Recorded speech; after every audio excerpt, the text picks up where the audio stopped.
Esta es una producción de Grupo Fórmula. Grupo Fórmula presenta José Cárdenas Informa. En más de 120 frecuencias de radio en México y cadenas asociadas en Estados Unidos y Centroamérica. Telefórmula en los sistemas Easy, Sky, Total Play, Megacable y otros sistemas vía satélite. José Cárdenas Informa. Todas las noticias, todas las voces.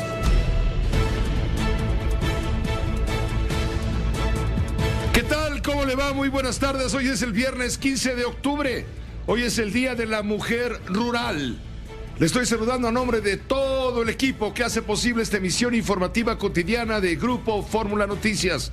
A nombre de Carlos Urdiales, nuestro coordinador esperanzado. ¿Cómo estás, Carlos? Buena tarde. Muy buena tarde, Pepe. ¿Cómo estás? Y yo los saludo. Ojalá a nombre de los liberados rudos de la información, de Isaac Morán, de Óscar Holguín, de Héctor García Vega y Francisco Rosales, la producción de Charlie Pérez, de Juan Carlos Martínez y la asistencia general siempre de Claudia Medina, Pepe. Gracias, Carlos. ¿Por qué decimos que eres el coordinador esperanzado? Porque ya se empezó a abrir una rendija en la puerta de la prisión que tiene atrapada a la maestra Rosario Robles desde hace más de 2 años y 2 meses prácticamente. Rosario Robles podría salir de prisión en cualquier momento, el próximo lunes o martes. Pero ¿qué puede pasar? Está en la línea telefónica Epigmenio Mendieta, el abogado defensor de Rosario Robles, a quien de antemano le agradezco mucho tomar esta llamada y explicarnos qué hay atrás de esta idea, ya que el jueves pasado Rosario Robles obtuvo un amparo contra la prisión preventiva que le dictaron por la estafa maestra, y esto podría sacarla de prisión entre lunes y martes para enfrentar su proceso en libertad. Epigmenio, muy buenas tardes, gracias. Pepe Cárdenas, te saludo con enorme gusto a ti y a tu nuevo auditorio. Sí, muchas gracias. Pues explícanos, tú tienes todos los documentos en la mano, sabemos que hay un amparo que está indicándole al juez que revise nuevamente todo este planteamiento que hace tu clienta para que pueda seguir su proceso en libertad. ¿Va a salir Rosario de la cárcel, sí o no? ¿Será lunes o martes cuando se decida o qué se interpone? Lo refieres con toda precisión, Pepe. Recordarás tú que nos había sido ya concedido un amparo por parte del juez tercero de distrito en materia de amparo de la Ciudad de México, mediante el cual consideraba que la medida cautelar que tiene impuesta actualmente Rosario Robles es excesiva, pues se había demostrado ya que la licencia es un documento falso, que ella sí tiene acreditado su arraigo, que sí tiene un entorno familiar, que no contaba con esa capacidad económica que se le pretendía atribuir a ella y a su familia, supuestamente para sustraerse de la acción de la justicia. En contra de ese amparo, el Ministerio Público de la Federación y la Auditoría Superior interpusieron el recurso de revisión. También lo precisas con todo cuidado, Pepe, que la semana pasada, jueves de la semana pasada, fue ya discutido y se confirmó ese amparo. El día de hoy, Pepe, a las 11 de la mañana fuimos ya formalmente notificados por parte de los magistrados del tribunal colegiado que se confirma este amparo, lo cual significa entonces que seremos citados a una audiencia en el Reclusorio Sur con la finalidad de que se modifique finalmente la medida cautelar a Rosario Robles por una distinta a la prisión preventiva. Es decir, que se dicte una audiencia, una nueva audiencia para una audiencia para dictar una nueva medida cautelar a la funcionaria, que podría ser seguir el proceso en libertad. Distinta a la prisión preventiva, efectivamente, Pepe. Hay otras 13 distintas, pero todas ellas son en externación, es decir, en libertad. ¿Cuándo podría ocurrir esto entonces con precisión? ¿Lunes o martes? No se ha precisado todavía. Lo que sí te confirmo es que fuimos notificados hoy todas las partes, Ministerio Público, la Auditoría Superior de la Federación, el propio juez de control y esta defensa. Seguramente estaremos acudiendo a audiencia o lunes o martes, dependiendo la decisión que tome el propio juez de control. A partir de ese momento estaremos en la audiencia físicamente del Reclusorio Sur. En el hipotético caso de que concedan seguir el proceso en libertad a Rosario Robles, ¿cómo sería entonces el arresto que tendría que observar? Puede ser cualquiera de ellas, Pepe. Puede ser una firma periódica, puede ser un brazalete, puede ser la prohibición de salir del país, o incluso la que acabas de mencionar en este momento. Cualquiera de ellas pueden ser 2, combinadas, con la finalidad de que se garantice que estará disponible para el proceso. Tú recordarás que la medida cautelar es una cuestión de orden público y garantizan que esté disponible para el proceso, de tal manera que quien tendrá que establecer las medidas que resultan necesarias para garantizar ese proceso es el propio juez de control. ¿Qué pasa con la posibilidad de una nueva acusación en contra de Rosario, de tu defendida, por el delito de delincuencia organizada? Hay 2 cosas ahí importantes que hay que precisar, Pepe. La primera de ellas es la salud de Rosario está muy mermada en este momento.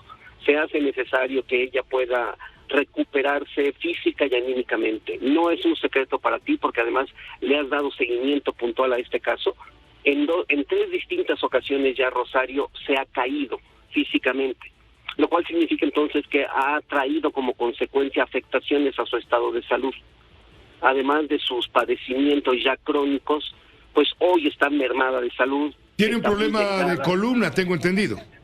Tiene problema de columna, tiene problema en la cadera y en una pierna que se golpeó la última ocasión, de tal manera que hay la necesidad de que Rosario se recupere con la finalidad de garantizar su salud y por supuesto su vida. Pero contéstame por favor, Epigmenio, respecto a la posibilidad de que la acusen por delincuencia organizada. ¿Qué hay? Pepe, ese proceso no lo traigo yo, de tal manera que no estaría en condiciones de hablar de un proceso del cual no tengo bajo mi control. Pero vamos, eventualmente esto podría influir para que entonces no la dejaran en libertad, de acuerdo a lo que dicta el amparo que ahora estás describiéndonos. Si existiera ese documento, existe la posibilidad, pero yo reitero que habría la necesidad de que previo a eso se recuperara la salud de Rosario con la finalidad de que pudiera enfrentar el proceso que pudiera existir en plenitud. Caso contrario, me parece que las condiciones en las que se encuentra Rosario son muy endebles y me parece que estaría de por medio su salud y su propia vida. No sé dónde escuché, Pigmenio, que el juez que tendrá que ver esta audiencia lunes o martes, a la cual están siendo citados ustedes, habría tenido infección de COVID, ¿es cierto?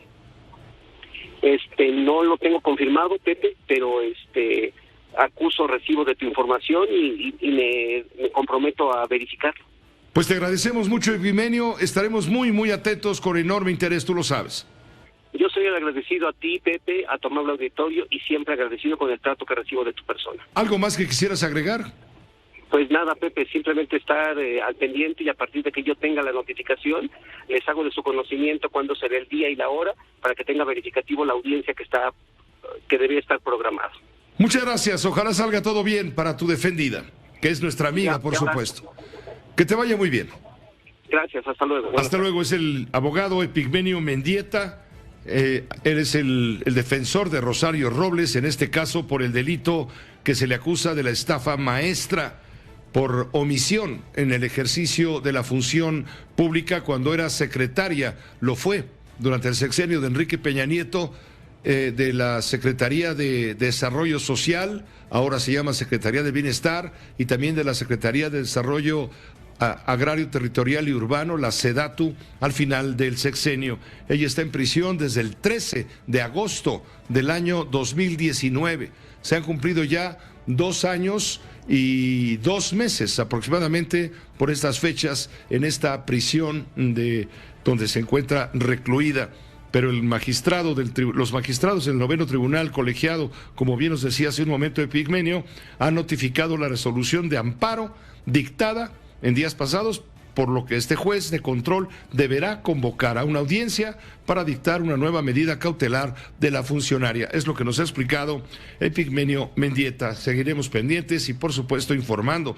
Como pendientes estamos desde muy temprano, cuando trascendió la nota que envió Juan Antonio Jiménez, mi compañero reportero, informando de una balacera fuera del Aeropuerto Internacional de la Ciudad de México, en la Terminal 2, que dejó una persona fallecida. Juan Antonio, tú tienes la historia completa, te escuchamos con mucho interés, vamos a volver a estar en contacto contigo para que nos digas dónde tuvo lugar exactamente el hecho violento en la colonia Pensador Mexicano, cuando nos reportan que los tripulantes de una camioneta de color oscuro, color negro, sufrieron una agresión por parte de un sujeto No sabemos si es un sujeto o son dos sujetos a bordo de una motocicleta que se acercó y de forma directa disparó. Uno de los pasajeros repelió la agresión, hirió al atacante que perdió la vida. Vamos a hacer un corte brevísimo y regresamos con Juan Antonio Jiménez con esta información. También para comentarle que la Ciudad de México está en semáforo verde.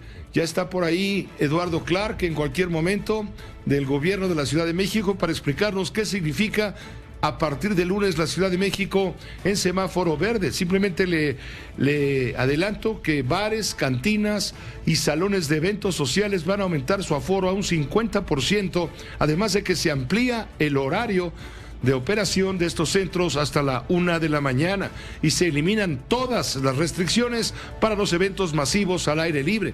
Entiéndase, partidos de fútbol, el ya inminente Gran Premio de la Ciudad de México de la Fórmula 1 para los primeros días de noviembre, el 5, 6 y 7 de noviembre. En fin, de todo esto lo informo con detalle después de una pausa.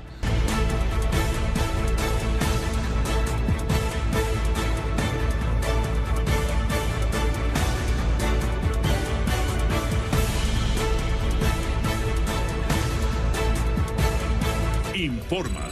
Todas las noticias, todas las voces. Perdimos el contacto con mi compañero Juan Antonio Jiménez por un problema de carácter técnico francamente inexplicable, pero sí tenemos contacto con Carlos Jiménez. Él es reportero del portal C4 Noticias y él tiene todos los detalles del tiroteo ocurrido hoy en la terminal, en las llegadas de la Terminal 2 del Aeropuerto Internacional de la Ciudad de México, donde hubo un ataque a 2 personas y hubo una persona fallecida que fue repelida por uno de los guardias escoltas del empresario que iba acompañado de un hombre más joven para viajar rumbo a Cancún, Quintana Roo. Carlos Jiménez, te escuchamos. Adelante, por favor. ¿Qué tal, Pepe? Te saludo con gusto, al igual que el auditorio. Sí, era el patrón de las 8:30 de la mañana cuando este empresario se dirigía precisamente al Aeropuerto Internacional de la Ciudad de México, y según lo que reportan las autoridades y lo que refieren las víctimas es que 2 motocicletas se le cerraron el paso. Sujetos intentan detenerlos y lo que hace el chofer de este empresario, Pepe, es sacar un arma que tenía y enfrentarlos a tiros. Estos sujetos, según los mismos testimonios, bajan de la motocicleta para acercarse hacia la camioneta, y lo que hace el chofer de este vehículo en esta camioneta es lanzarles la camioneta, acelerar la camioneta y arrollarlos. Uno de estos sujetos que estaba en la moto, Pepe, termina bajo la camioneta, le pasa por encima, lo arrastra algunos metros, lo deja tirado en el camino. El automóvil, el chofer de esta camioneta sigue acelerando la unidad y lo que hace es buscar refugiarse en las inmediaciones del Aeropuerto Internacional de la Ciudad de México. Llega hasta ahí arrastrando la motocicleta. La motocicleta se va incendiando en su camino. Los cómplices del sujeto que quedó tirado en el piso escapan del lugar. El empresario queda dentro de la unidad, queda herido de un disparo en la rodilla. Un amigo que iba con él está también ahí sin lesiones. Su chofer también tiene un disparo en la pierna que tampoco es de gravedad. Llegan a este aeropuerto y ahí es donde piden ayuda. Pues el hombre que quedó herido, en un principio le dice a la policía que lo habían atropellado, que no sabía qué había pasado.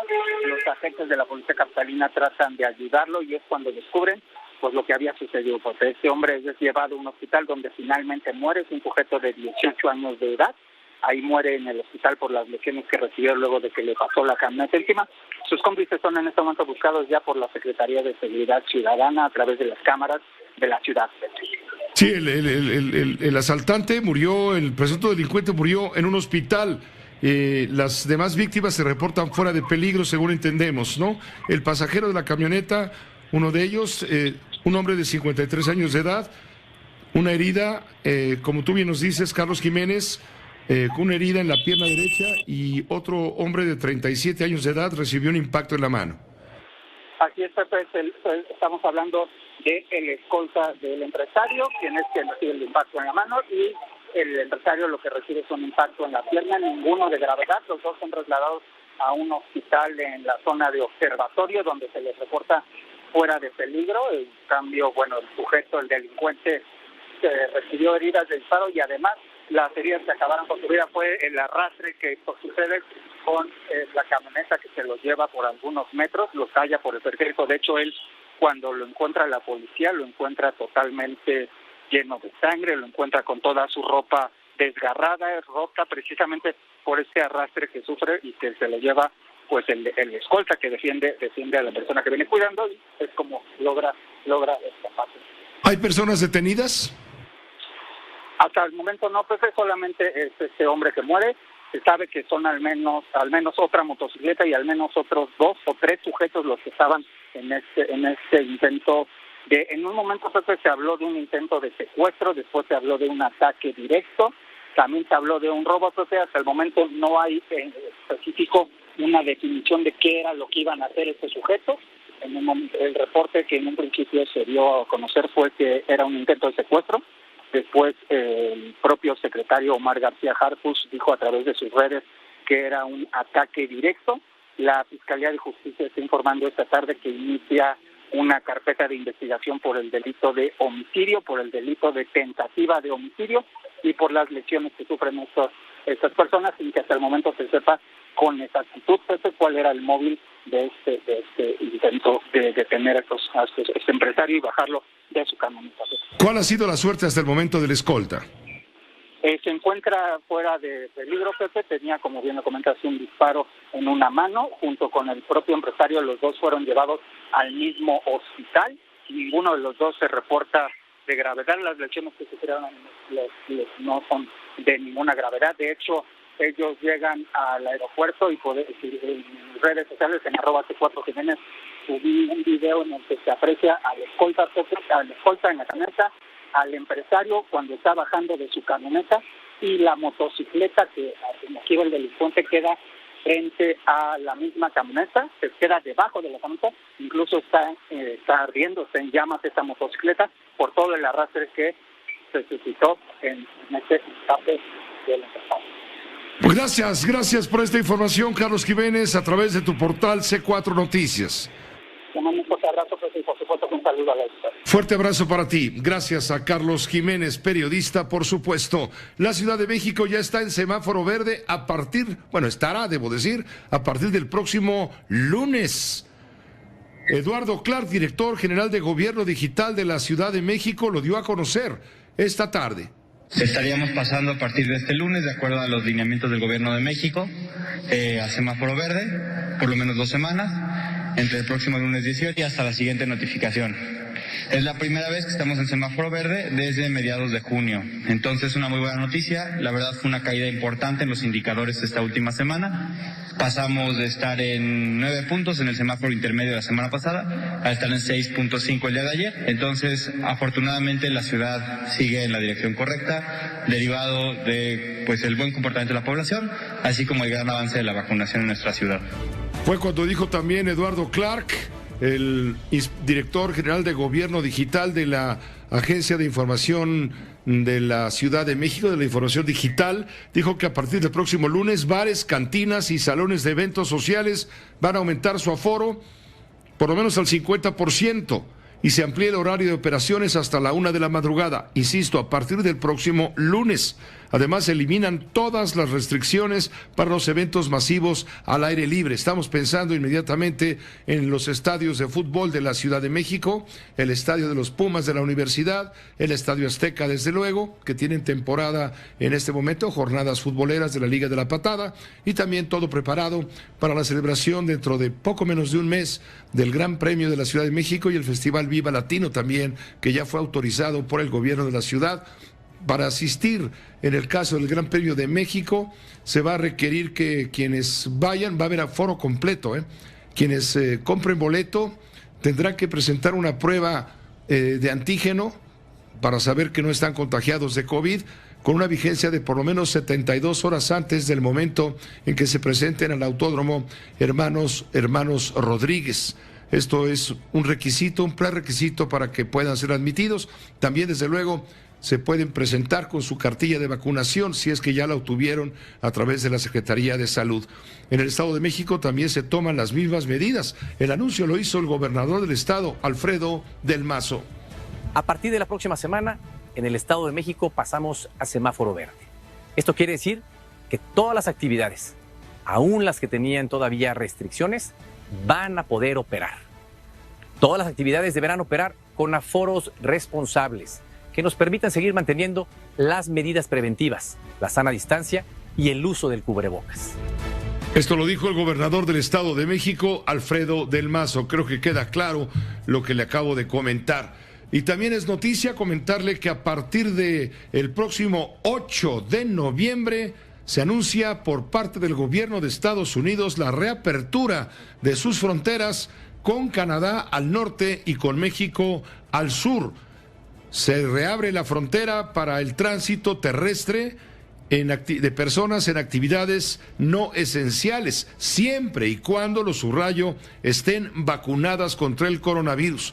El informe lo dio a conocer Marcelo Ebrard, el secretario de Relaciones Exteriores, a través de su cuenta de Twitter. Dijo textual: nos informa el gobierno de los Estados Unidos que la reapertura de la frontera a actividades no esenciales ocurrirá a partir del próximo 8 de noviembre. Aplicará para personas vacunadas. Tengan buen viernes, escribió Marcelo Ebrard.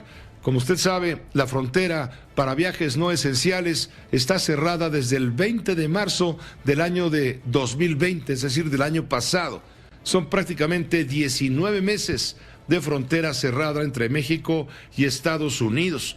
Este anuncio de la reapertura fronteriza para viajes no esenciales de personas vacunadas, insisto, ha provocado que cientos de tijuanenses, por ejemplo, hicieran hoy filas en los centros de bienestar para obtener su certificado de vacunación de manera inmediata. Por ello está Andrea Meraz, enviada especial de Fórmula Noticias. Andrea, un saludo hasta Tijuana. Son 2 horas menos, 4 de la tarde con 26 minutos. Adelante. Muy buenas tardes, Pepe. Pues sí, cientos de personas se fueron a la Secretaría del Bienestar para exigir su certificado de vacunación y estas son las impresiones que nos dieron las afectadas. Yo me puse las 2 vacunas, pero únicamente me tienen registrada con una sola vacuna. Lo ocupamos, ¿no? Porque nosotros somos personas que vamos a Estados Unidos de compras, somos como quien dice comerciantes también, ¿verdad? Y pues estamos muy contentos de que ya se van a abrir las garitas, de que ya va a haber otra luz, ya vamos a ver y vamos a poder nosotros ir a hacer los negocios. Pepe, comentarte que en esta frontera norte del país la gente también se está preparando muy puntualmente para este anuncio de la declaratoria de regularización de los autos chocolate. Lo ven como una buena medida, como una oportunidad económica, pero también el sector económico, la industria económica dice que se dará un duro golpe para quienes revenden autos usados, Pepe. Pero volviendo al tema de bienestar, pues el certificado de vacunación es algo importante. Muchos no han podido acceder a él e incluso son más de 200,000 personas que estima el gobernador Jaime Bonilla que se verán afectadas por la situación de tener la vacuna CanSino. Y así nos los dicen. Queremos ya cruzar, estamos desesperados y queremos ir. Muchos utilizamos cuestiones médicas en el otro lado que no hay aquí o que salen doblemente caras. Mi pequeña protesta es: ¿por qué tenemos que volver a hacer esto cuando se hizo? Pepe, pues el reporte de aquí desde Tijuana, donde estaremos pues muy pendientes de cómo se desarrollan los próximos días a la reapertura fronteriza. Sí, sobre todo ahora, Andrea Meraz, que ya hay una fecha precisa, de acuerdo con las autoridades de los Estados Unidos, próximo día 8 de noviembre es cuando se realiza, es decir, es el lunes 8 de noviembre, justo un día después de que se celebre el Gran Premio de la Ciudad de México en la capital de la República Mexicana. Gracias, Andrea Meraz, que estés muy bien. Hasta luego, muy buena tarde. Muy buena tarde. Sobre el tema de los carros chocolate, hoy el presidente de la República está de gira por Baja California, porque está en la gira de despedida del gobernador que deja de serlo, y ahí volvió a tocar el tema que ayer enunció en la conferencia mañanera. El presidente de la República dijo que cada propietario de un auto chocolate o auto ilegal pagará en Baja California alrededor de 2,500 pesos para poder regularizar su vehículo. Esto lo dijo el presidente. Aseguró que Con dicho trámite, los dueños ya no serán molestados. Van a aportar una cantidad, van a contribuir, creo que son alrededor de 2.500 pesos.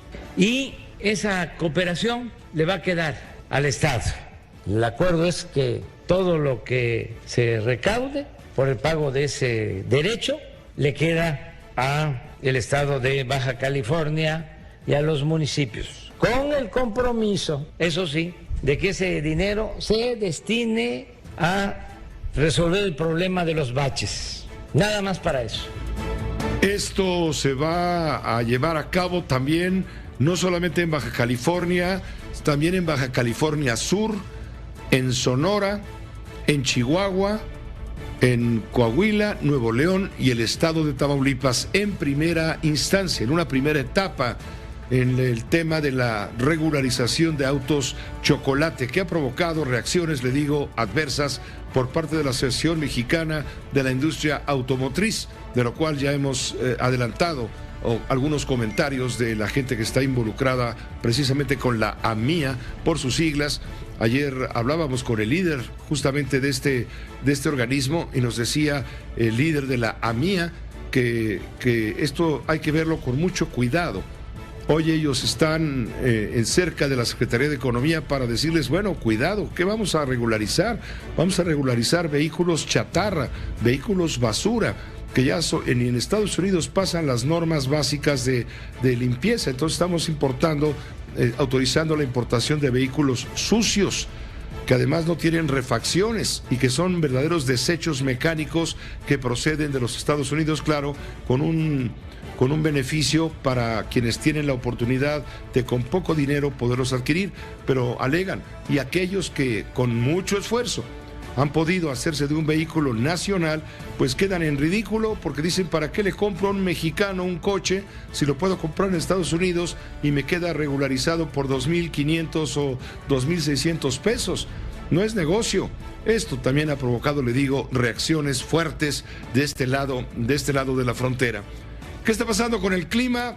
Ingeniero Alberto Hernández Unzón, meteorólogo de Grupo Fórmula. Tú tienes la fórmula para informarnos lo que te dicen los satélites de cómo está en este momento el clima y cómo va a estar el tiempo este fin de semana. Mucha gente quiere salir y quiere saber. Te escuchamos y con atención. Alberto. Gracias, Pepe. Muy buenas tardes. Bueno, para las próximas horas se estará incrementando la actividad de descargas por tormentas eléctricas con el riesgo de granizadas, sobre todo en Nuevo León, Tamaulipas, Coahuila y San Luis Potosí. También actividad de tormentas eléctricas en Chiapas, en Veracruz, Guanajuato, en la zona también de Michoacán y de Yucatán. Para el fin de semana, Pepe, la atención por el ingreso del Frente Frío número 4 más núcleos de inestabilidad estará generando potencial de chubascos muy fuertes con el riesgo de inundaciones y de deslaves en zonas de laderas inestables, en Veracruz, en Puebla, en Hidalgo y en Oaxaca. Muy atentos por esta situación, se esperan acumulados importantes por este Frente Frío número 4 y también el descenso de temperaturas, sobre todo hacia la zona de Monterrey, de estar en 33 grados centígrados, el domingo estará en 23 y el Valle de México de estar en 28 grados, el día domingo estará en 21 grados centígrados con el incremento de nublados hacia zonas del Valle de México, así que muy atentos por este frente frío que también estará generando vientos del norte arriba de 60 kilómetros por hora en el Golfo de México, Pepe. Muchas gracias por la información, tomaremos en cuenta tus recomendaciones y predicciones. Atentos y pendientes, Pepe, buenas tardes. Muy buenas tardes, como dice Carlos Urdiales con mucha frecuencia. Nos vamos a una pausa muy breve, volvemos para comentar con usted que hoy Ricardo Monreal y Claudia Sheinbaum se dieron un abrazo, cálido abrazo de oso. Esto fue en Chilpancingo, en el contexto de la toma de posesión de la nueva gobernadora del estado de Guerrero, Evelyn Salgado. Regresamos. Aquí se escuchan todas las noticias, todas las voces. Bueno, ya que estábamos hablando en el promocional de Oscar Mario Beteta sobre Ricardo Monreal, le digo a usted que la jefa de gobierno, Claudia Sheinbaum, y el coordinador de Morena en el Senado, presidente de la Junta de Coordinación Política de la Cámara Alta, Ricardo Monreal, sostuvieron un breve encuentro en el contexto de la toma de protesta de la gobernadora de Guerrero, Evelyn Salgado, la hija de Félix Salgado Macedonio. Ambos se dieron un apretón de manos y un abrazo ante el senador Félix Salgado Macedonio, el padre de la nueva mandataria del estado de Guerrero. Por el ruido que había en el salón de la toma de protesta no se alcanza a distinguir al 100% la conversación. A ver si usted sí lo logra. Les solicitamos a todos que poder ocupar sus lugares. Muchas gracias. No te yo me vine anoche. Al parecer están hablando en la conversación breve de un accidente ocurrido anoche, que llegaron justamente a Chilpancingo, Guerrero, para asistir hoy a la toma de protesta de la nueva gobernadora del estado. Usted lo sabe muy bien, Ricardo Monreal y Claudia Sheinbaum son considerados posibles candidatos presidenciales de Morena para 2024. Ahora son precandidatos, que es en el año en que va a terminar el gobierno del presidente López Obrador. Bueno, yo te busco. Dime tú, ¿De cuándo nos vemos y nos quedamos? Pues mire, yo me acuerdo que a 2 horas de Chilpancingo, según me decía Isaac Morán, queda Acatempan. Acatempan es donde se dio aquel histórico abrazo de las fuerzas en lucha en épocas o tiempos previos a la consumación de la independencia de México, entre Vicente Guerrero, el aguerrido Guerrero, y Agustín de Iturbide, el que buscaba la unión de los mexicanos, la paz, a la cabeza del ejército trigarante. Se dio el abrazo de Acatempan fue en febrero, ¿no?, de 1821, antes de que se consumara la independencia y de que Iturbide entrara sin Guerrero al frente de las tropas trigarante, del ejército trigarante. Esto lo conmemoramos el pasado día 27, fue el 27 de septiembre exactamente. Bueno, pues este no fue el de Acatempan, pero haga de cuenta de que hay animosidad, sí la hay. Entonces, ¿qué? Dice Urdiales, pues esto va a ser el abrazo de Chilpancingo. Y que ahí quede para la historia, desde luego. Evelyn Salgado, le digo, ya rindió protesta como gobernadora del estado. Tenemos la comunicación en este momento con mi amigo, el analista, periodista, historiador, columnista del periódico Reforma, Jesús Silva Herzog Márquez, colaborador en este espacio, a quien saludo hasta la ciudad de Washington. ¿Cómo estás, Jesús? ¿Cómo te va? Muy buenas tardes. Hola, Pepe, mucho gusto platicar contigo. ¿Cómo te va? Gracias, bien, gracias. Bueno, para ti, buenas noches, porque son las 7:42. Hoy te estamos buscando para comentar, si te parece, lo que dijo el presidente cuando critica a quienes llamen a no participar en el proceso de revocación de mandato programado para marzo del año que viene. Dijo el presidente que los conservadores caen en la simulación, pero además en la incongruencia, pues se dicen demócratas, pero rechazan los mecanismos de democracia participativa. Pues, ¿qué creen? Ayer fueron a la Suprema Corte a decir que era inconstitucional la consulta, que estaba mal formulada la pregunta. ¿Qué es lo que están haciendo? Simulando. Primero, es una incongruencia que quienes se dicen demócratas rechacen mecanismos de democracia participativa, porque de manera increíble, hasta surrealista, los conservadores no quieren la consulta. Dice que es importante hacer saber que se van a llevar a cabo estos procesos y que no hace falta estar insultando a los ciudadanos, pues ellos pueden decidir libremente.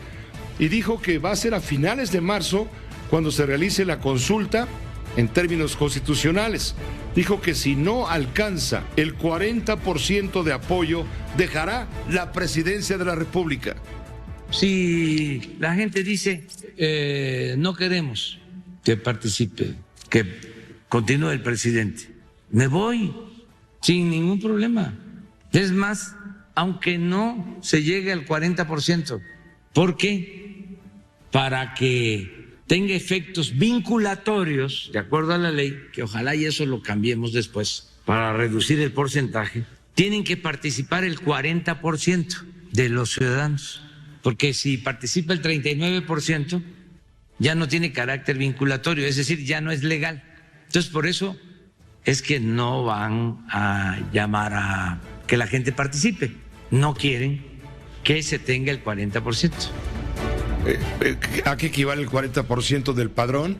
Pues más o menos, sácame la cuenta, Carlos, son como 30 y tantos, 37 millones de ciudadanos. Exacto. Entonces dice el presidente, aún si no se alcanza la participación de 37 millones de ciudadanos, o lo que dé el número del 40% del padrón, que es de 92 millones de ciudadanos, pues de todas maneras, si no quieren, me voy y sin ningún problema.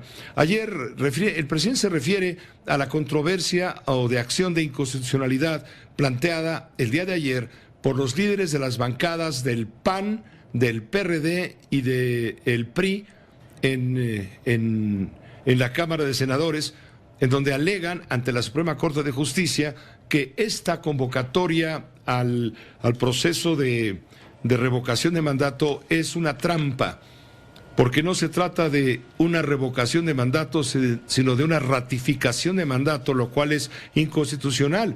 Y también están alegando que va a costar algo así como 4,000 millones, un poco más de millones de pesos, dinero que no es necesario gastar para favorecer el ego presidencial, que mejor ese dinero se aplique en la compra de medicamentos oncológicos, medicamentos contra el cáncer, o en vacunas, o en cualquier otra urgencia que tenga el país, mucho más importante que darle gusto al ego presidencial. Ayer nos lo decía de esta manera Luis Espinosa Cházaro, el coordinador del PRD en diputados. La segunda parte de la pregunta, para ser más concreto, no va en el sentido del espíritu constitucional de una revocación de mandato. Y por lo tanto nosotros estamos controvertiendo a la Corte con esta acción de inconstitucionalidad.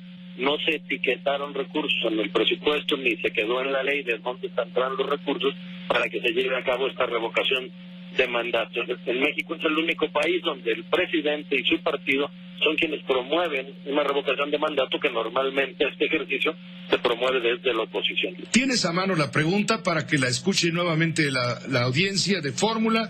Porque no nos queda a todos claro exactamente qué va a decir lo que nos preguntarán en las urnas de llevarse a cabo la revocación de mandato en marzo. ¿Usted quiere que el presidente deje su encargo o quiere que continúe? Y esta parte de o quiere que continúe es la que, más que una revocación de mandato, nos parece un alargue de mandato, una confirmación de mandato, y eso no es lo que dice el artículo constitucional. Una ratificación de mandato, dirías tú, lo cual sí es inconstitucional. Por supuesto, y no hace falta más evidencia que ver quién es el principal promotor. La revocación de mandato en todo el mundo se utiliza como una herramienta de participación directa y democrática para efecto de que cuando... Bueno, en esos términos fue planteada esta acción de inconstitucionalidad, a lo que hoy se refirió el presidente de la República, diciendo que son los conservadores los que están cayendo en la simulación, en la incongruencia, pues se dicen demócratas pero rechazan los mecanismos de democracia participativa. Muy importante es la opinión de Jesús Silva Herzog Márquez en relación con esto. Carlos Urdiales, tú tienes ya tienes el dato preciso del padrón, que yo lo dije más o menos en números aproximados. Tú ya tienes la precisión. Muy aproximados, Pepe. El listado nominal de electores es de 93.597.559 personas registradas. 93.5 millones. El 40% de participación para que sea vinculante la consulta popular significa que debería de participar por lo menos 37.400.000 personas. 37.400.000 personas, equivaldría al 40% del padrón. Dice el presidente, si no, aunque no sea 37. No, que vayan 10 millones. Pero si la gente dice que me vaya, me voy. 51% vete, 49% quédate, dice el presidente que se va. Bueno, eso es lo que dice, y vamos a modificar esos términos que plantea la ley para que no sea la participación del 40%, sino sea una participación distinta. En fin, creo que es momento de entrar ya de lleno con este contexto apropiado, creo yo, con el maestro Jesús Silva Herzog Márquez. ¿Qué opinas a todo esto, Jesús? De nuevo te saludo. Pepe, pues yo creo que estamos encontrando nuevamente una evidencia de que al presidente de la República los procedimientos constitucionales le parecen irrelevantes. Y creo que cuando se habla de respetar la voluntad popular, cuando se habla de la voluntad democrática, esta no se puede disociar, no se puede divorciar de los mecanismos constitucionales que se han establecido. Si la Constitución establece un mínimo de participación para que la consulta tenga validez, es porque es necesario ante una decisión tan importante, una decisión tan relevante como el reemplazo del jefe del Estado mexicano, del jefe del gobierno mexicano, el hecho pues de que haya una participación lo suficientemente nutrida para que esa opinión tenga el peso, para que pueda mover estas máquinas de la decisión para una resolución tan importante, porque pues recordemos que el presidente de la República ganó en el 2018 con una mayoría absoluta de votos, con más de la mayoría absoluta de los votos en aquella elección, y por lo tanto pues tendría que ser un porcentaje muy alto de votantes los que participan y los que resuelvan la remoción del presidente de la República para que esto tenga efecto. Yo creo que es una mala señal el que el presidente nuevamente diga: mi voluntad está por encima de lo que digan las reglas constitucionales. No me parece relevante el procedimiento previsto en la Constitución. Si no hay una mayoría clara a mi favor, pues yo me retiro a mi rancho.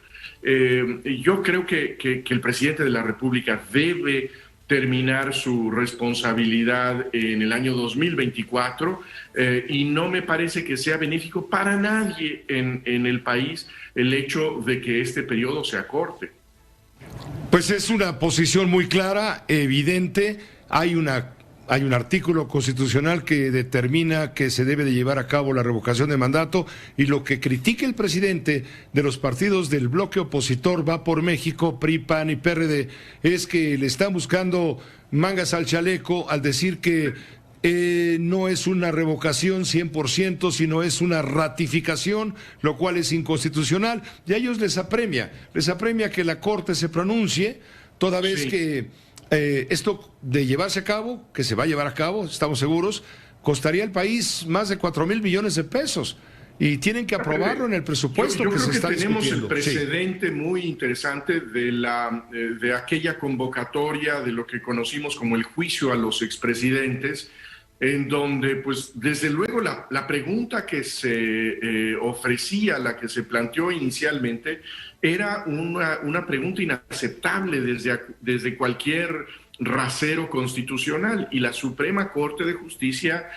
al leer esa interrogante, dijo: esto viola una serie de garantías de derechos fundamentales, esto no se puede plantear a la masa electoral y tiene que reformularse. Creo que es el mismo intento que están haciendo las oposiciones, porque en efecto, como bien decías hace un momento, el proceso en el que estamos involucrados es para remover a un presidente que pierde la confianza popular. No es un procedimiento para enaltecer el ego del presidente de la República, para la glorificación de un presidente a la mitad de su mandato. Y eso es, me parece que lo que estamos viendo, el presidente López Obrador es sin lugar a dudas un presidente popular. Me parece que esto todas las encuestas nos lo ratifican, y en ese sentido pues me parece muy extraño que sea el presidente de la República, su partido, sus aliados los que estén tratando de mover las piezas de esta maquinaria para una supuesta consulta de remoción del cargo.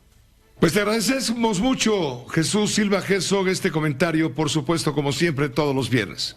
Gracias, Pepe. Un abrazo fuerte. Fuerte para ti. Hasta pronto. Hasta Washington. Jesús Silva Herzog Márquez, analista político, comentarista político. No se lo pierda. Los lunes colabora con el periódico Reforma, y vaya que es durito en sus comentarios y en todo lo que dice.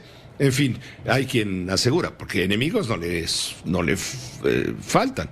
Hay quien asegura, no hombre, lo que hace este Jesús es estar siempre acreditando o revalidando sus credenciales anti-López Obradoristas. Yo no lo veo de esa forma, lo veo como un hombre sumamente talentoso, escritor hábil como muy pocos para expresar libremente sus puntos de vista. Que no todo mundo coincida con ellos, eso ya es diferente, pero son los riesgos del ejercicio pleno de la libertad, de la información y del pensamiento. Nos permite una pausa muy breve. Vamos a tener una conversación que le va a interesar, le va a gustar mucho. Me refiero a que hemos invitado al periodista Elías Chávez y García. Es un periodista legendario, un gran cronista que ha sido, es el gran cronista del siglo XX, de los grandes acontecimientos fundamentales del siglo XX, un hombre que estuvo en las luchas por la democracia periodística en este país desde muchos años, está por cumplir 80, por cierto, y vamos a estar con Rafael Cardona también, que es más o menos contemporáneo, no tiene 80 Cardona, pero ya le falta muy poquito. Y vamos a hablar del periodismo, vamos a hablar del chayote, del dinero con el que los poderosos del sector privado, del gobierno, en fin, de los legisladores, compran a los periodistas para que digan no la verdad, sino la verdad que le conviene al que paga para que no le peguen. Vamos a recordar esas anécdotas, vamos a significarnos en función del periodismo moderno rumbo al en este siglo XXI, donde ya se insertan los medios digitales, que no se contemplaban en la época más floreciente, sin duda, no porque esa no lo sea, pero la más floreciente periodísticamente hablando en activo, de Elías Chávez. En un momento con usted y con nosotros. A sus pies en sí, un gran periodista al que personalmente admiro mucho desde hace muchísimos años. Me refiero a este gran reportero, cronista, Elías Chávez y García, a quien seguíamos, él desde la prensa escrita, el Universal, el Excelsior, él de esos valientes reporteros que salieron el julio de 1976, cuando el golpe de Estado de Luis Echeverría. No de Estado, pero sí golpe. Bueno, un golpe de Estado al gobierno de Echeverría, al gobierno interno del periódico Excelsior, donde también estaba Rafael Cardona, a quien saludo con su cristalazo. Hoy te invito al cristalazo. No, pues hoy te lo agradezco mucho porque... Con Elías. Yo con Elías tengo una vieja, probada amistad de, no sé, ya 50 años, o mucho tiempo, y siempre le he reconocido no solamente su habilidad profesional, sino su calidad personal. Su legado ético, su legado moral, eso no está en discusión. Todo eso junto, ¿no? Elías es un periodista distinto de la mayoría, ¿no? Serio, profesional, discreto, honesto, sensato. Él viene a presentarnos hoy. Bueno, a ver, tú tienes la palabra. Estuve a punto desde hace rato, Pepe, de interrumpirte, pero sé que es mala educación. Lo mismo a ti, Cardona, amigo, porque son muy generosos. Están hablando tanto y tan bien de mí que me estoy poniendo colorado. Por favor, bájenle. No, hombre, no faltaba más. Sí. Pues mira, no le vamos a bajar, al contrario, le vamos a subir, porque nos traes un hijo tuyo, que ya es como nieto tuyo, que se llama El Yo Prohibido. Sí. Este libro, prólogo del gran Pepe Rebeles, otro admirado. Y te hago otro paréntesis. Venga. Sí. Originalmente quería que me lo prologara Rafael Cardona. No se pudo porque no pude contactarlo. Es que es vedette. No es por vedette, yo sé que es por buen amigo, pero algo pasó en la comunicación, no lo localicé y recurrí a otro gran amigo mío que es Pepe Rebeles. También un periodista de larga trayectoria. Y también del mismo, iba yo a decir, del mismo establo, como si fuéramos boxeadores, porque todos íbamos al mismo gimnasio del periodismo que estaba en Reforma 18. Yo he estado hojeando el libro, no lo he terminado, por supuesto. He visto algunos capítulos, muy fácil de leer, es muy agradable, es un bocado exquisito para los que nos gusta comer este tipo de alimento espiritual, periodístico, ¿no? Y me encuentro que es como una especie de no reporte de lo que hace un buen reportero, sino un libro de memorias, lleno de anécdotas, que bien podría servir como como un anexo o un texto, una bibliografía fundamental para los estudiantes del periodismo hoy día? No es mi pretensión. No te pongas colorado. No es mi pretensión dar consejos o que fuera esto que sirviera para los estudiantes de periodismo. No. Me han dicho que sí, que funcionaría. Algunos amigos me dicen que podría servir también para eso. Qué bueno, me da mucho gusto. Pero fundamentalmente, ¿sabes? El propósito de este libro es, si se vale usar la palabra, rescatar el orgullo de ser periodista, el orgullo de ser reportero en este país donde todos los días los periodistas, los reporteros son ofendidos, difamados, agredidos, primero por el presidente y luego por sus seguidores, que es como si el presidente les diera la orden de fuego y todos los demás disparan a través de redes sociales en contra de los periodistas. Entonces, cuando los periodistas y el periodismo está siendo tan agredido en México, mi intención podría ser o es recobrar ese orgullo de ser periodista. Recordemos que sin periodismo y sin periodistas no hay democracia. No sé si estoy hablando mucho, pero te digo algo más. Para eso te invitamos.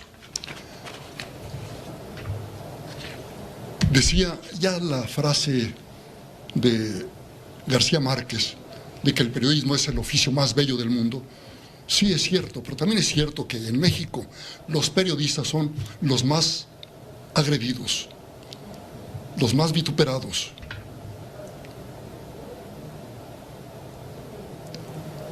No quiero, ustedes conocen bien las cifras, es el país donde más periodistas muertos ha habido en los últimos años, más aún que en países que están en guerras intestinas. Es en México donde más son agredidos los periodistas, para empezar por el presidente de la República. Ojalá sirva este libro para demostrar que estamos orgullosos de nuestro oficio. Tiene una frase espléndida al principio del libro, que no es de él, no es de Elías, es de Isaac Bashevis Singer, y dice: si las historias no fuesen contadas, los libros no fuesen escritos, el hombre viviría como los animales, sin pasado ni futuro, ni un presente ciego. Si no hay periodistas, ¿cómo viviría el mundo? ¿Cómo vivirían? Ciegos, sin pasado. No habría historia. No habría historia.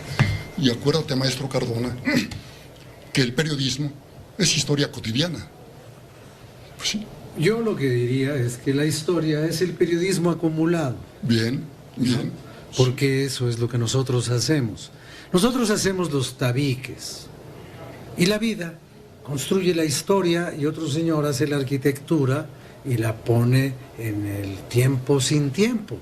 Y entonces, bueno, si nosotros no dijéramos lo que pasa y lo fuéramos guardando, pues entonces pues nadie sabría ni de dónde viene y pues no sabríamos ni siquiera a quién decirle que nos pida perdón, ¿verdad? Claro, hay quien no sabe leer ni los periódicos ni tampoco interpretar la historia, pero ese es el problema de los lectores, no de los que hacemos esto, ¿no? Mira, a mí me gustaría, Pepe, esto no sé si interpreto bien a Elías, pero a lo largo de la vida de nosotros nos pasamos la vida escribiendo para que otro sepa, y muchas de las cosas que le decimos al otro están incompletas, porque falta una parte de esto que él llama el yo prohibido, en la que no nos podemos meter nosotros como protagonistas ni de la historia, ni de la noticia, ni de la reflexión. Y al final de nuestras vidas profesionales, o a la mitad, o cada quien sabrá cuándo, nos damos cuenta de que muchas cosas no dijimos. No dijimos el trabajo que nos costó hacer algo, la dificultad que tuvimos para ir a hacer un reportaje, la alegría que nos dio conocer a una persona, las cosas que nos dijo que no metimos en la nota porque no eran nota, pero quedan siendo nuestra nota, ¿no? Sí. Pero ¿qué te dice, por ejemplo, Elías Chávez cuando te narra un vuelo en helicóptero muy temprano en la madrugada con Omar Torrijos, el hombre fuerte de Panamá, en los años 80, antes de, por supuesto, Noriega, Manuel Alfonso Noriega, claro. Cuando dice, íbamos en el helicóptero en horas de la madrugada, donde nos iba a mostrar dónde estaba planeado el segundo canal de Panamá. El nuevo canal. Y él suelta un poco de poesía diciendo, si te bajas aquí, escuchas las olas del mar del Pacífico y del Atlántico que se acaricia. Digo, eso es de un cronista fino que sabe que cuando el señor Torrijos apagaba el último quinto cigarro a bordo del helicóptero, cuando dejaban fumar, que se lo va apagando las colillas en la bota en la suela de la bota. O cuando está de visita medio fría a las carreras y le avisan que le están dando un golpe de estado. Y nada es todo eso. Es lo que está diciendo Rafael Cardona, ¿no? Hay tanto que no se puede contar porque no cabe en el espacio que nos brindan luego los medios. Porque la nota que estremece, la nota que se va a la primera plana, no tiene nada que ver con tus emociones. Algunas veces sí, pero no todas. Entonces, uno se va quedando con la colilla de Torrijos. Uno se va quedando con las caricias del Pacífico y del Atlántico. Con esas cosas que fueron formando tu sensibilidad ante los hechos. O con el golpe de Echeverría contra Julio Scherer y todos los ciento y tantos reporteros, incluidos ambos, que salieron de ese periódico para fundar o para seguir en la vida de otra manera. Tú te fuiste a Proceso. Fuimos a Proceso, bueno. Tú eres fundador de Proceso. Como lo fue también el maestro Cardona, que él fue nuestro primer jefe de información. Así es, lo elegimos no porque lo hayan designado, sino porque el grupo de reporteros que habíamos salido de Excelsior, nombramos a Cardona nuestro jefe de información. Estuvo, por desgracia, poco tiempo, buscó otros caminos. Pero y te voy a decir por qué estuve poco tiempo. O por fortuna. No, estuve poco tiempo porque me peleé con Scherer. Y el pleito con Scherer, entre otros componentes, tuvo que una tarde los reporteros que éramos Rebeles, Guzmán, Mora Tavares, Rivera, Vizcaíno, etcétera, etcétera, éramos como 7, 8, nos fuimos a comer y no comimos, solamente bebimos. Y entonces en la tarde que yo llegué, ellos se siguieron en una taberna jugando al dominó, en lo cual era maestro don Elías. Y cuando yo llegué, Scherer me dijo que por qué no había información disponible en la mesa de redacción. Y me conté lo que había pasado. Y entonces me dijo, sáquenles el látigo, oblíguelos a trabajar, aquí no estamos jugando. Dije, pues tal parece que sí estamos jugando porque aquí nadie ha cobrado un peso y todos estamos aquí por buena voluntad y por ayudarlo a usted y no nos puede tratar como capataz. ¡Sas! Ese fue uno de los muchos pleitos. Hay una anécdota bellísima que cuentas en el libro cuando Julio Scherer escribió un texto que se iba a convertir en un libro, no recuerdo el título en este momento, donde hay alguna referencia hacia ti y a los periodistas que cobran o que recibían embutes, embarres, dinero, corrupción, y te dijo, léalo por favor. Y ojalá que después de que lo lea nos demos un abrazo. ¿Y tú te quedaste pálido? Es condición leer este libro. Era el borrador, era el manuscrito. Es condición leer esto para darnos un abrazo. Dice, léalo por favor y entenderá. Me puse a leerlo. Al día siguiente lo leí. A la madrugada terminé. Le digo, oiga, no sé si enojarme o darle las gracias. ¿Por qué? No entiendo su pregunta. Porque aquí en esta lista que usted da de los periodistas que reciben, como se dice ahora, chayote, estoy ahí con 2.500 pesos y es por orden del presidente, era presidente López Portillo. Entonces, 2.500, aunque ciertamente soy un simple reportero, pero es muy poco, le digo, ¿cómo es que por 2.500 pesos? Entonces ya sonrió y dice, mire, abre su cajón y saca unos papeles, unas cuartillas, tamaño media carta, así, sin membrete, supuestos recibos por 2.500 pesos. Eran 4 recibos. Dos estaban firmados con firmas diferentes. Los otros 2 no tenían firma. Y dice, mire, yo, bueno, pues vea usted, compare este par de garabatos con lo que yo firmo al recibir mi nómina y verá, o que hagan un examen de estos garabatos y verá que no son míos. Se ríe otra vez. Dice, le están picando los ojos, es lo que tú dices. Dice, a mí todavía, a él le decían el mirlo blanco por su fama de incorruptible. Dice, a mí todavía me están picando los ojos. Dice, ahí le digo, me dice, mire, ¿por qué De Negri le decía el mirlo blanco. Carlos de Negri. Él le decía a Julio. Sí, Julio. sí, de Negri. No sabía que era de Negri, yo sabía que en lo general. Era Vox Populi, ¿no? Así le decían. Siempre a la gente le ponen apodos. Así le decían. Pero a veces apodos inmerecidos. ¿El qué? A veces apodos inmerecidos. A veces. A la gente. No, yo creo que no digo en este son caso. muy merecidos, muy merecidos. Por lo que te voy a contar. Me dice, bueno, el libro, me están pidiendo ya mi aprobación para imprimirlo. Esto que me está platicando, hágame un par de cuartillas. Digo, es injusto, don Julio, porque así solo yo me defiendo. Y en esa lista hay amigos, compañeros entrañables, que son muy honorables, y solo yo podría defenderme. Dice, no. Digo, sabemos quién es quién, me dice él. Hágame esa cuartilla, y si hay quien esté inconforme, sabrá defenderse, no hay problema. Bueno, le entrego un par de cuartillas, y luego me dice, bueno, ya leyó el libro, ya me entrega las cuartillas, ahora sí, nos damos un abrazo. Es una anécdota bellísima. Pues en ese tono está escrito el libro.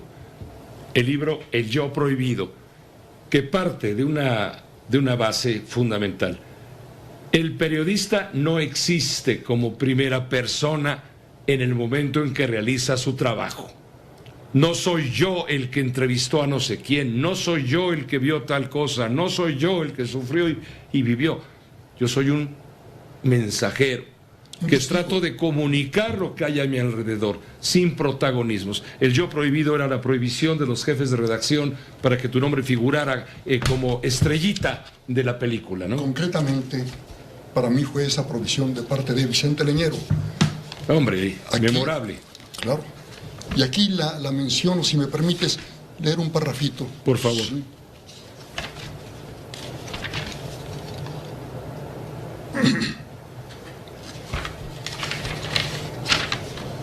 Estamos buscando el párrafo de Vicente Leñero, autor de Los Albañiles, uno de los principales colaboradores, socio, participante decisivo en el proceso. Permítame hacer una pausa muy breve y regresamos para terminar con toda esta conversación con el periodista con mayúsculas, Elías Chávez y García, y el periodista con mayúsculas, por supuesto también, por eso está aquí, Rafael Cardona.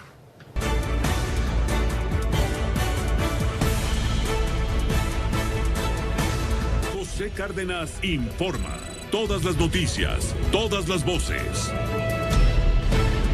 Con permiso de Elías Chávez y García, periodista, y de Rafael Cardona, periodista, estamos hablando del libro El Yo Prohibido, escrito por Elías Chávez, a quien le agradezco mucho, y a usted por estar atento a lo que estamos ahora conversando. ¿Qué decía Vicente Leñero, fundador de Proceso también como ustedes? Sí. ¿Qué te decía y por qué el Yo Prohibido? Porque de ahí sale el título de tu libro. De ahí sale el título. Vicente decía, los hechos son sagrados.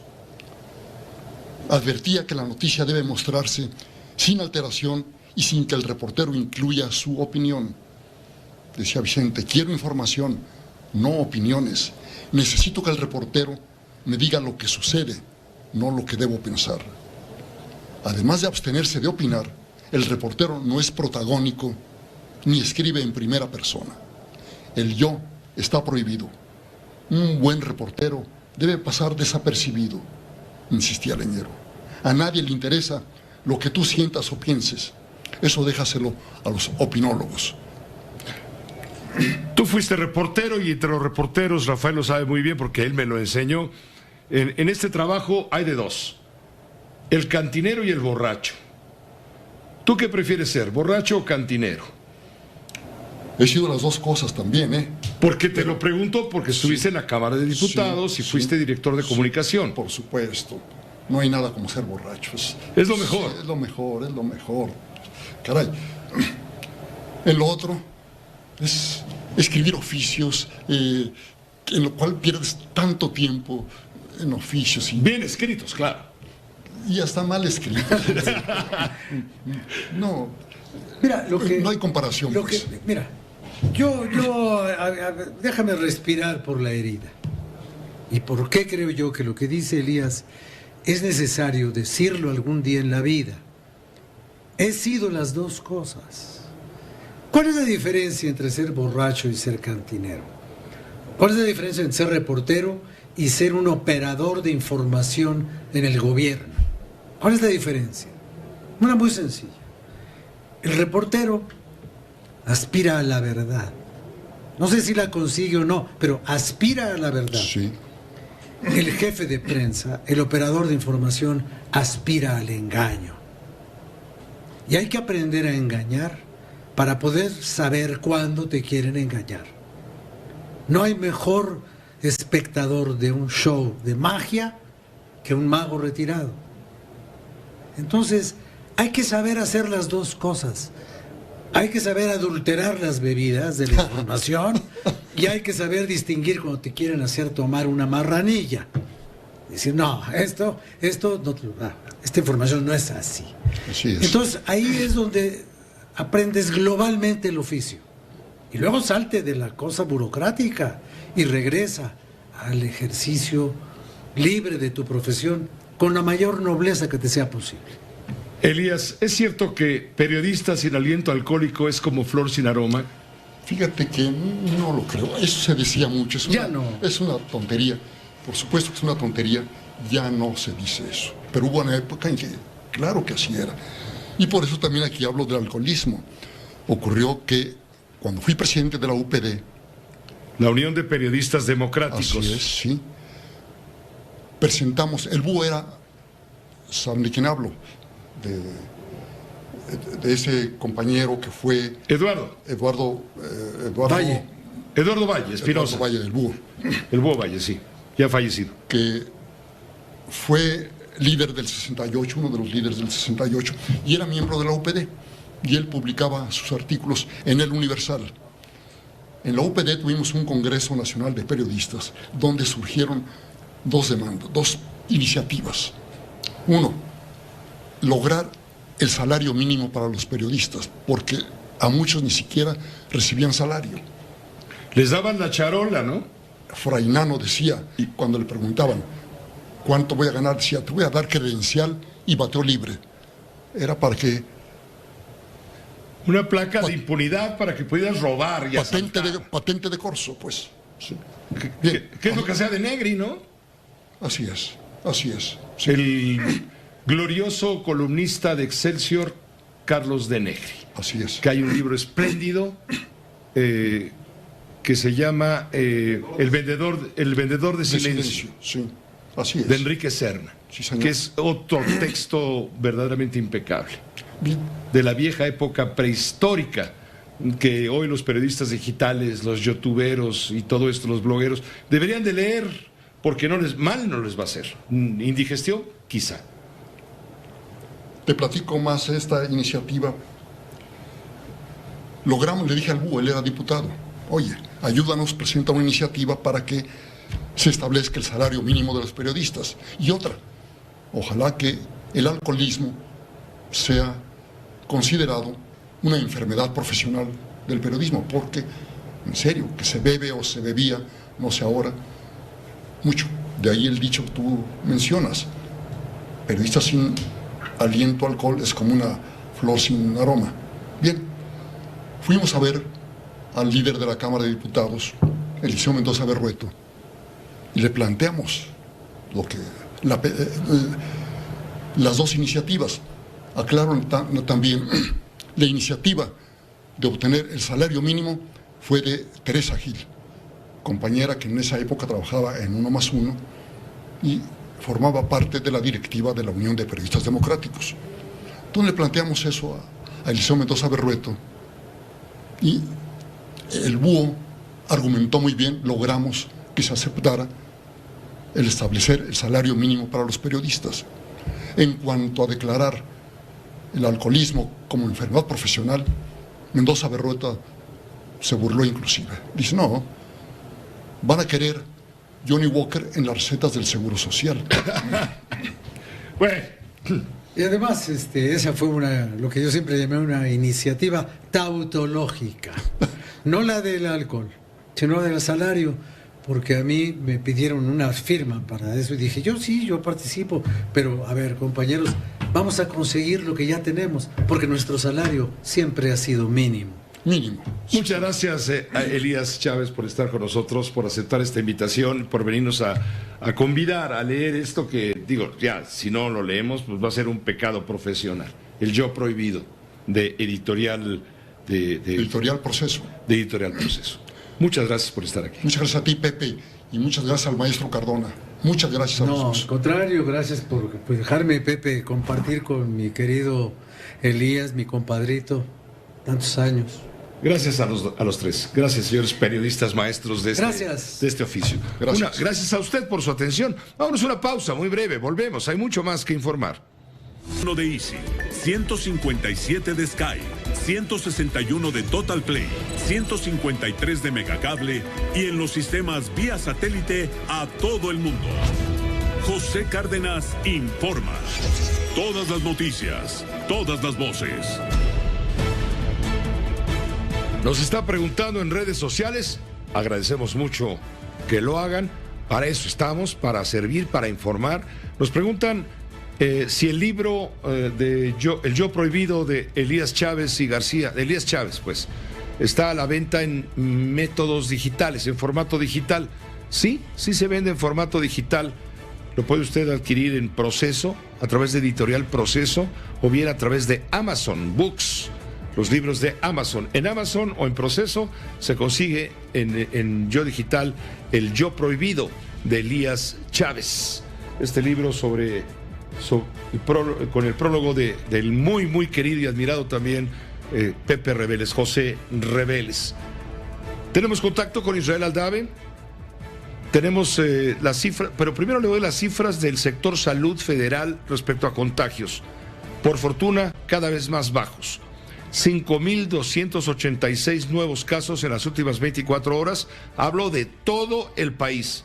Y 434 muertes también en las últimas 24 horas. Ahora sí, Israel, vamos contigo. ¿Cómo fue la comparecencia del secretario de Jorge Alcocer hoy ante el Senado de la República?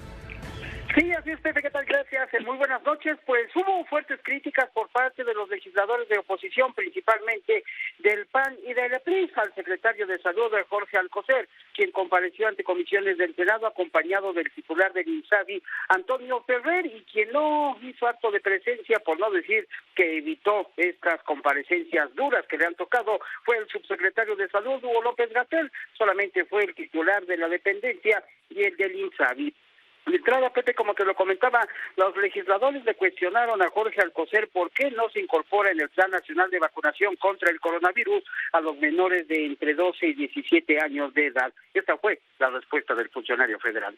Los niños de 12 a 17 años tienen la posibilidad, claramente, y biológicamente está dado, de tener esa defensa. El ponerles una vacuna de la cual todavía, excepto para una de las vacunas que es la de Pfizer, podría tener alguna limitación, no les va a pasar nada, o alguna limitación a su desarrollo natural normal de su sistema inmunológico para enfrentar otras enfermedades en el curso de su vida. Entonces, por eso ese esa precaución. Si tienen una enfermedad agregada, entonces sí lo protegemos. ¿Por qué? Porque una vacuna es la ayuda para la respuesta inmune natural. Una vacuna produce anticuerpos y eso lo produce el sistema inmune normal de un individuo que no requiere la vacuna. En este momento, los que menos la requieren son precisamente los niños de 12 a 17. Si a mí me preguntan, ¿a su nieto le vacuna? No, a esa edad.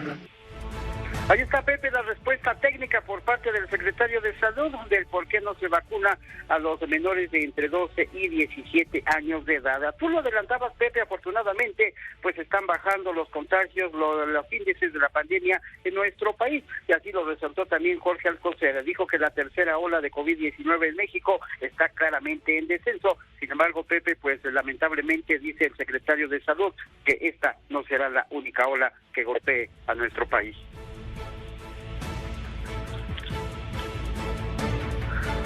Como te lo comentaba, Pepe, fue también el titular del INSABI, José Antonio Ferrer, quien reconoció, Pepe, ante los cuestionamientos de que ya no va a haber más desabasto de medicamentos oncológicos, principalmente, por supuesto, para las personas que lamentablemente padecen cáncer. Esto dijo gracias a las compras consolidadas que ha hecho el gobierno federal para adquirir estos tratamientos en países como Francia, Estados Unidos, Cuba, Argentina y otros.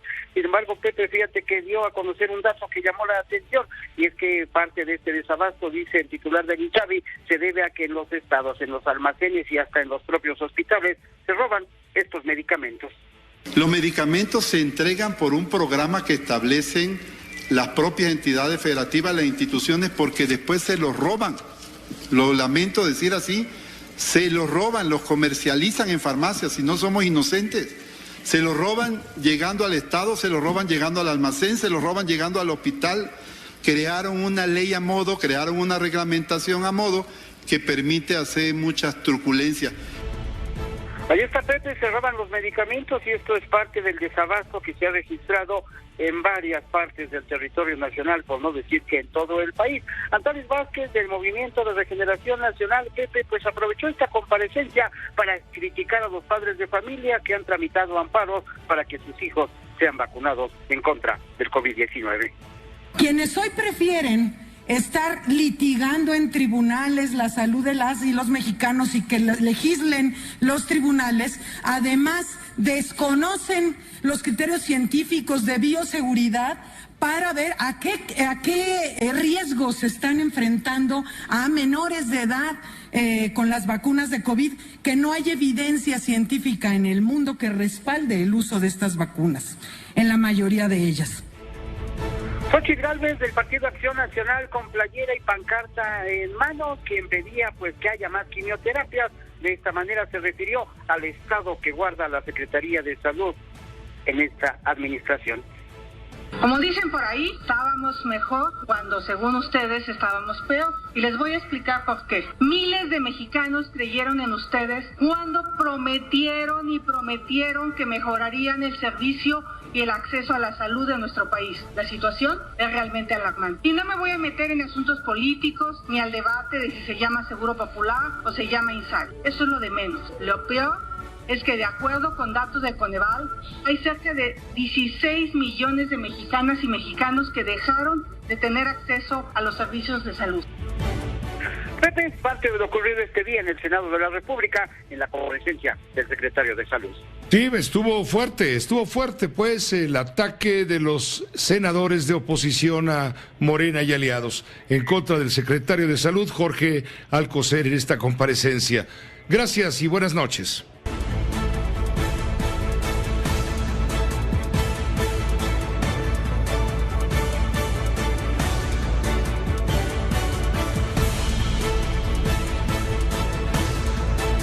Cárdenas informa. Todas las noticias, todas las voces. Este viernes, Rocío Nale, la secretaria de Energía, estuvo de visita en el área de construcción de la refinería de Dos Bocas, que se va a llamar Olmeca. Promete el presidente inaugurarla el próximo 2 de julio de 2022. Óscar Zúñiga está ahí muy pendiente de todo lo que hay alrededor del conflicto. Óscar, estamos en vivo, adelante. Gracias, Pepe. ¿Qué tal? Muy buenas noches. Efectivamente, me encuentro en la refinería de Dos Bocas. A mis espaldas, la puerta número 2 de este importante complejo que se construye aquí en Paraíso, Tabasco, en donde esta mañana estuvo presente la secretaria de Energía, Rocío Nale, quien estuvo, pues acompañando las acciones que se vienen emprendiendo aquí en esta refinería en cuanto a los trabajos que se están realizando. Esto en la supervisión de obras que viene emprendiendo y también, sobre todo, estar muy atenta y puntual sobre este conflicto laboral que se ha originado aquí en la refinería Dos Bocas, Pepe. Pero escuchemos y veamos la siguiente información. Este viernes la secretaria de Energía, Rocío Nale, acudió a las instalaciones de la refinería Dos Bocas para ver los avances de la obra y también para solucionar los conflictos laborales que se han presentado al interior de la misma. A su llegada, elementos de la Marina y personal de Pemex la recibieron y comenzaron a mostrarle los daños en la entrada ocasionados por los incidentes violentos del pasado miércoles. Cabe señalar que la titular de energía del país todos los viernes acude a la supervisión de los trabajos de la refinería en Paraíso, Tabasco. Sin embargo, en esta ocasión también deberá atender el conflicto laboral que sigue escalando niveles y lo que se busca es desactivarlo para que los trabajos continúen de manera normal y se cumplan los tiempos de terminación de la obra. Con imágenes de Alberto Tlahuis, Oscar Zúñiga, Grupo Fórmula. Ahí está la información, sobre todo de estas 5, casi 6 horas que estuvo presente aquí la secretaria de Energía, Rocío Nale, quien hasta tuvo tiempo de tomarse fotografías con algunos de los trabajadores, por lo que se espera que este conflicto se llegue a concluir en una solución satisfactoria, sobre todo para ambas partes, y de esta forma continuar construyendo esta importante...